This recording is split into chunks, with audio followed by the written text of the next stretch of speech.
Some lost cities were not abandoned. They were interrupted. Meals stayed on tables, doors stayed open, and entire streets fell silent under ash, jungle, salt, and stone. The real horror is that a few were never truly lost, and someone chose to look away. Machu Picchu. In 1911, you crest the ridge with Hiram Bingham and local guides, and terraces rise from the cloud above the Urubamba River. At about 2,430 meters in the Andes, a royal Inca estate from the mid-15th century still clings to the slope, commonly tied to Pachacuti. You see dry stone walls fitted so tightly they seem grown from the mountain, not built on it. The sanctuary held roughly 200 structures, from stepped farms to the Temple of the Sun and the Room of the Three Windows. The Intihuatana stone anchored the sky to the mountain, a carved gnomon used to track the sun. No army burned this place. In the 16th century, conquest, disease, broken supply routes, and the collapse of royal court patronage drained it into silence. Machu Picchu endures because it was not conquered in stone, only abandoned by a world that vanished.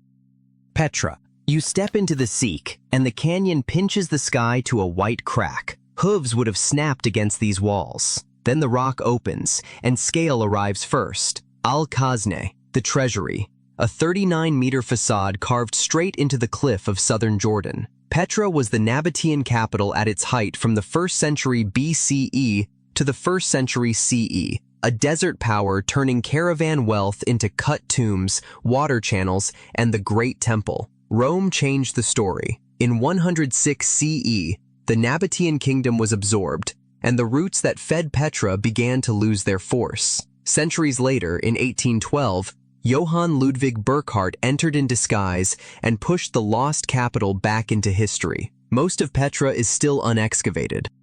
Skara Brae. Where Petra leaves you peering into what still lies buried, Skara Brae puts you inside the room, close enough to read a bed in stone. On the Bay of Scale, on mainland Orkney, this stone-built village was occupied from around 3,180 BCE to 2,500 BCE, older than Stonehenge and the Great Pyramid. For thousands of years, sand dunes sealed it away. Then a violent winter storm in 1850 tore off the grass and soil, and the village returned, not as rubble. 8 clustered houses stood exposed, with stone beds, dressers, hearths, drains, and covered passageways still in place. Why people left is still debated. What they left is bluntly clear: a hearth to gather at, a dresser to display what mattered, a home waiting under sand. Kuelap.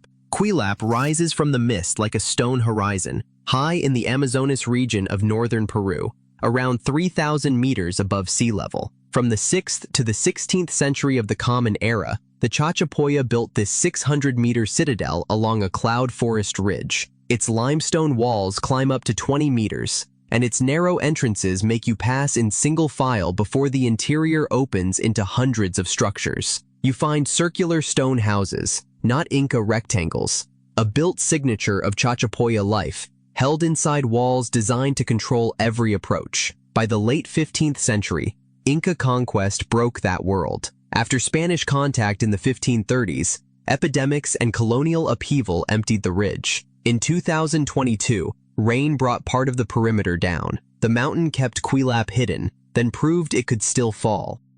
Nan Madol. Where Kuelap made stone obey a mountain, Isokelekel arrived from across the sea, and in tradition, broke the power that ruled these canals. You are off eastern Pompeii Island in Micronesia, standing before a city built not on land, but across more than 90 artificial islets in lagoon and mangrove water. From about 1200 to 1500 CE, builders stacked columnar basalt logs into walls, platforms, and the royal tomb compound of Nandawas. Local memory ties the place to the Saudalur dynasty, centralized command, and tribute heavy enough to turn engineering into pressure. The scale unsettles you. About 750,000 metric tons of stone rising where tides should have erased ambition. Here, power did not hide in the cliffs. It floated, and the next lost city will pull you deeper inland. Ciudad Perdida. Deeper inland than the tidal ruins, wet heat presses against your skin, and from here, the countdown darkens. You climb through dense jungle in the Sierra Nevada de Santa Marta, Colombia.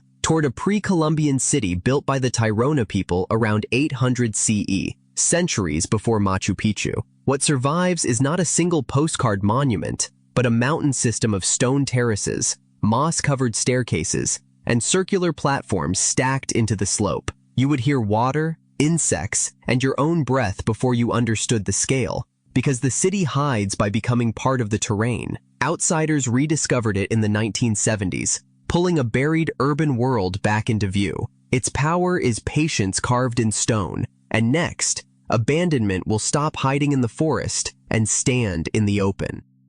Kayakoy/Levissi. After the forest gave one lost city back, a treaty emptied this hillside of roughly 6,000 Greek Orthodox residents in 1923. You are near Fethiye, in Muğla province, southwestern Turkey, looking at a town left vacant after the Greek-Turkish population exchange. These ruins are not ancient mystery. They are a modern political rupture made visible, with hundreds of roofless stone houses climbing the slope like the outlines of lives interrupted. You pass empty churches, Panagia Pyrgiotissa and Taxiarchus among them, built for congregations that were forced away. Muslim families from Greece were resettled here afterward, but many did not stay. What remains is stone without shelter, worship without voices, and a community removed by agreement. And beyond this hillside, the next silence belongs to a frontier city where empires left deeper scars. Ani.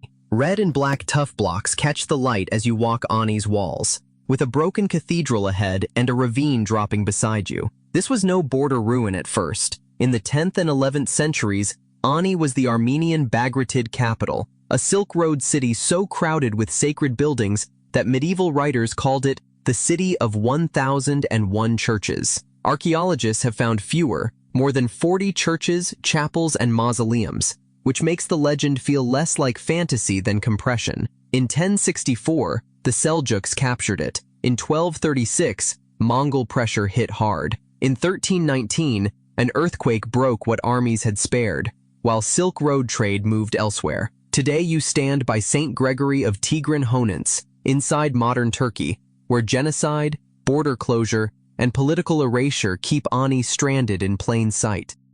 Hashima Island. Ani is a ruin reclaimed by grass. Hashima is a ruin reclaimed by concrete, seawalls, and silence, 15 kilometers off Nagasaki. You approach a warship silhouette, then realize it was a coal city compressed onto 6.3 hectares. Mining began in 1887. Mitsubishi bought the island in 1890. By 1959, 5,259 people lived here, one of the highest population densities ever recorded. You climb stairwells between apartment blocks stacked like cliffs, past school walls and collapsed rooms. You could almost mistake the compression for efficiency. During the Second World War, Korean and Chinese forced laborers worked here under brutal conditions. In 1974, the island was abandoned. Japan's 2015 UNESCO listing later drew controversy over how that forced labor history was presented. You tour the ruin. The missing words are part of the view.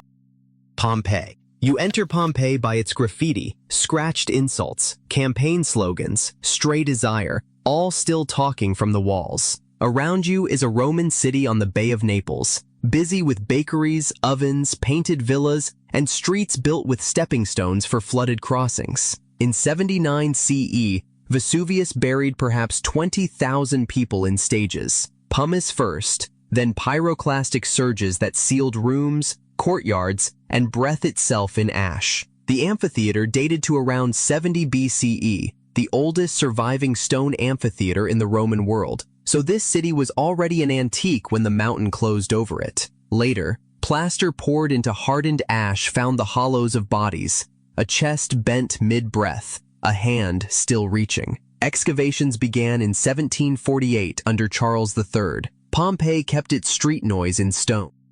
Herculaneum. Before you understand the city, you feel the strike. In 79 CE, the same eruption that buried Pompeii sent pyroclastic heat through the lower slopes of Vesuvius, and some studies put it near 400 to 500 degrees Celsius. Here, nearer the volcano and the Bay of Naples than Pompeii, wooden doors, beds, shutters, and upper floors did not vanish. They carbonized into testimony. You step into the Villa of the Papyri and realize catastrophe preserved a library by sealing it from air. At the old shoreline, you find around 300 people in and beside boat chambers, watching the bay for rescue boats. None came. In 1709, a well digger opened the first way back, and tunnels followed. Pompeii shows the ash. Herculaneum shows the instant.